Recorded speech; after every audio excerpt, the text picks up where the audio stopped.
అబ్బా నిన్న బలకంపేట ఎల్లమ్మ కళ్యాణం మస్త్ అనిపించిందబ్బా. భక్తులు శితం వచ్చిండ్రు, అన్నదానాలు కూడా నడిచినాయి.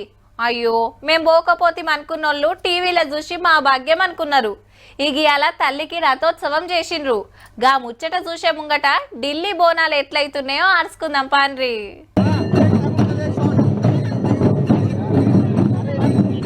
ఢిల్లీలా బోనాల పండుగ జోరుగా అయిందబ్బా. తెలంగాణ భవన్లా లాల్ దర్వాజా సింహవాహిని అమ్మవారికి బంగారు బోనం పెట్టిండు హర్యానా గవర్నర్ దత్తన్న. డప్పు సప్పుళ్ళు ఆటపాటల నడుమ తల్లికి బోనం ఎక్కిచ్చిండ్రు.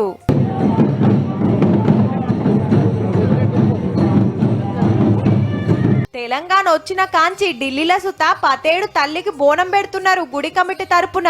ఆషాఢ మాసంలో కొలుసుకుంటే సంవత్సరం అంతా కూడా మనకు జీవితంలో మేలు కలుగుతుందని 3 రోజుల పండుగల ఫస్ట్ నాడు గవర్నర్ జిష్ణుదేవ్ వర్మ సారు బోనం ఎత్తుతే రెండో నాడు ఇండియా గేట్ కాంచి తెలంగాణ భవన్ కు తొట్టెలు ఊరేగింపు నడిచింది. ఇక హైదరాబాద్ లా బల్కంపేట ఎల్లమ్మకు బంగారు బోనం పెట్టిండ్రు దేవాలయాల కమిటోళ్లు.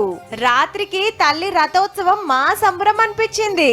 రథం కదులుతుంటే హారతులు పట్టిండ్రు భక్తులు. ఆటలు పాటలతోటి గుడి చుట్టూ ఊరేగింపు తీసిండ్రు.